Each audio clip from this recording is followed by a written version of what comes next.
तो देखो, सबसे पहले हम लोग पढ़ेंगे कार्य। ठीक है, कार्य की परिभाषा जानेंगे और कार्य के प्रकार कितने होते हैं और उसके साथ में सूत्र क्या है, उन सभी चीजों के बारे में जानेंगे और कार्य के मात्रक भी जानेंगे। ठीक है, तो देखिए यहाँ पर हेडिंग मैंने लगा रखा है कार्य। ठीक है, तो कार्य को हम लोग इंग्लिश में क्या कहते हैं, वर्क कहते हैं। ठीक है, तो कार्य की परिभाषा क्या होती है कि जब किसी वस्तु पर बल लगा करके उस वस्तु को बल की दिशा में विस्थापित कर दिया जाता है तो वह वस्तु की प्रक्रिया क्या कहलाती है, कार्य कहलाती है। यानी हम ये कह सकते हैं कि किसी वस्तु पर लगाया गया बल, ठीक है, और उस वस्तु द्वारा तय किया गया विस्थापन का गुणनफल क्या कहलाता है, कार्य कहलाता है। ठीक है, तो हम यहाँ पर कुछ सूत्र लिख सकते हैं कि मैंने बताया कि मान लो जैसे ये, ठीक है, मान लो कि ये एक समतल है और इस समतल पर एक वस्तु रखी गई है और इस वस्तु को हम क्या करें, बल लगा करके इस वस्तु को बल की दिशा में विस्थापित करेंगे। तो यानी कि ये वस्तु मान लो यहाँ से यहाँ तक s दूरी विस्थापित हो गया। ठीक है, तो कहा गया कि जब किसी वस्तु पर बल लगाया जाता है तो उस वस्तु का बल और वस्तु द्वारा तय किया गया विस्थापन का गुणनफल क्या कहलाता है, कार्य कहलाता है। और एक चीज ध्यान रखना कि जो वस्तु होती है, जब किसी वस्तु पर बल लगाया जाता है तो उस वस्तु जो जिस दिशा में बल लगाएंगे उसी दिशा में क्या होती है, विस्थापित। जैसे ये डस्टर है तो अगर हम इधर बल लगाएंगे तो ये जिस दिशा में बल लगाएंगे उसी दिशा में वस्तु क्या होगी, विस्थापित होगी। अगर इधर से बल लगाएंगे इधर विस्थापित होगी, इधर से लगाएंगे तो इधर और इधर से इधर। यानी कि जिस दिशा में आप बल लगाओगे उसी दिशा में वस्तु क्या होती है, विस्थापित होती है। ठीक है, इतनी चीज समझ में आ रहा है। तो वही कहा जा रहा है कि जब किसी वस्तु पर बल लगाते हैं तो वह वस्तु बल की दिशा में ही क्या हो जाती है, विस्थापित हो जाती है। तो वस्तु पर लगाया गया बल और वस्तु द्वारा तय किया गया विस्थापन का गुणनफल क्या कहलाता है, कार्य कहलाता है। ठीक है, तो सूत्र हो जाएगा कार्य बराबर बल गुणे बल की दिशा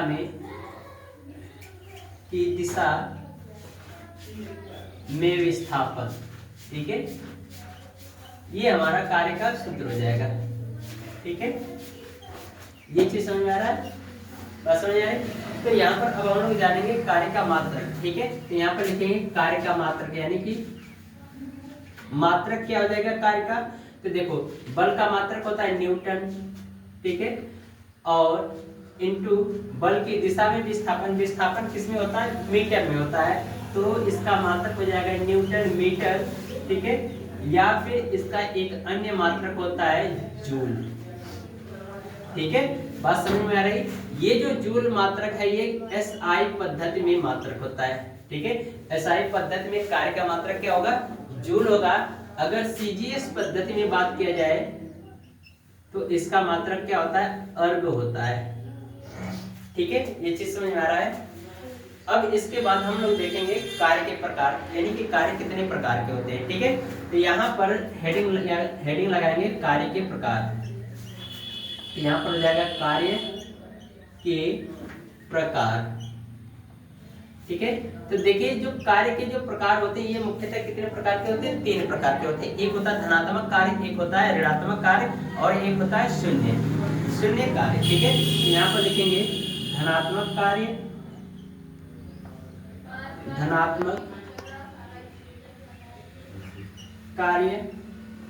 और दूसरा होता है ऋणात्मक कार्य। ठीक है, और तीसरा होता है शून्य कार्य। ठीक है, ये चीज समझ आ रहा है।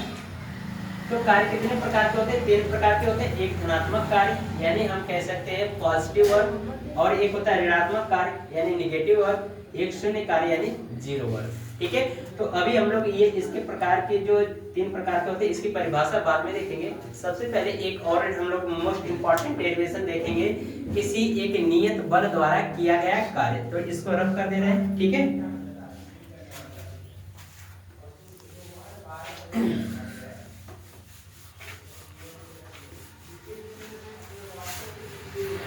तो यहाँ पर हेडिंग लगाएंगे किसी नियत बल द्वारा किया गया कार्य। यहाँ पर लिखेंगे हेडिंग किसी नियत बल द्वारा किया गया कार्य। ठीक है, यानी कि जब कोई वस्तु पर एक नियत बल कार्य करता है तो उसका मान यानी कार्य का मान कितना होगा, उसके द्वारा किया गया कार्य कितना होगा, उसके लिए हम लोग क्या करेंगे, एक सूत्र का निगमन करेंगे। ठीक है, तो यहाँ पर मान लेते हैं कि माना कोई m द्रव्यमान की एक वस्तु है जिसपे F न्यूटन का बल लगा करके उसको S मीटर विस्थापित कर दिया जाता है, तो किया गया कार्य। ठीक है, तो इतना आपको थ्योरी में लिखना होगा कि माना कोई एक वस्तु जिसका द्रव्यमान m है, उस पे F न्यूटन का बल लगा करके उसे S मीटर दूरी विस्थापित कर दिया जाता है, तो बल द्वारा किया गया कार्य। ठीक है, यानी कि किया गया कार्य कितना हो जाएगा, तो यहाँ पर चित्र के माध्यम से देखिए, यहाँ पर मान लेते हैं यह हमारा एक क्या है, समतल सतह है, और इस समतल सतह पर एक कोई वस्तु रखी गई है जिसका द्रव्यमान कितना है, m है। ठीक है, और इस वस्तु पर हम क्या कर रहे हैं, F न्यूटन का बल लगा रहे हैं, तो यह वस्तु क्या हो जा रहा है, यहाँ से यहाँ तक S मीटर दूरी क्या हो जा रही है, विस्थापित हो जा रही है। ठीक है, तो ये वस्तु यहाँ तक विस्थापित हो गया, तो इसके विस्थापन को कितना हम दे दें, S मीटर विस्थापित हो जा रहा है। तो किया गया कार्य का मान कितना हो जाएगा, तो सूत्र मैंने बताया था, बल गुणे बल की दिशा में विस्थापन। तो यहाँ पे लिखेंगे कार्य बराबर कितना हो जाएगा, कार्य बराबर बल गुणे विस्थापन। ठीक है, तो हमने माना है कि जो किया गया कार्य कितना हो, W हो। ठीक है, किया गया कार्य कितना हो, W हो, तो कार्य की जगह पर हम W रख दें, और किया वस्तु पर लगाया गया बल कितना है, F है, और वस्तु द्वारा विस्थापन कितना है, S है। तो कार्य का सूत्र हो जाएगा W बराबर F इंटू S हो जाएगा। ठीक है, अब हम यदि मान लेते हैं कि जो वस्तु पर जो बल लग रहा है वह किसी कोण से लगाया जाए, यानी कि मान लेते हैं उसे कोई एंगल से बल लगाया जा रहा है, तो यह बल मान लेते हैं कि वो क्या हो, कुछ यहाँ से ऐसे लग रहा हो। ठीक है, इस दिशा में बल लग रहा हो। ठीक है, यानी कुछ कोण से, यहाँ पर हो जाएगा थीटा। ठीक है, तो यहाँ पर क्या होता है, जब दो भुजाओं के बीच में बना कोण थीटा होता है, तो उसको हम घटक में वियोजित करते हैं। ठीक है, क्यों वियोजित करें, क्योंकि ये ना ही ऊर्ध्वाधर दिशा में ना ही क्षैतिज दिशा में है, तो इसलिए हम क्या करते हैं, बल को घटक में तोड़ेंगे, तो ये हो जाएगा F इंटू कॉस थीटा, यानी जिन दो भुजाओं के बीच में बना कोण थीटा होता है, तो उस पे कॉस थीटा लेते हैं। ठीक है, तो यहाँ पर कार्य का मान कितना हो जाएगा, अब ये हो जाएगा कार्य W बराबर F into cos theta into विस्थापन कितना है, S, तो ये हो जाएगा W बराबर F S कॉस थीटा। ठीक है, ये हमारा एक फार्मूला निकल के आ जा रहा है। ठीक है, अब कुछ विशेष परिस्थितियां हैं, उसमें देख लेंगे। विशेष परिस्थितियां,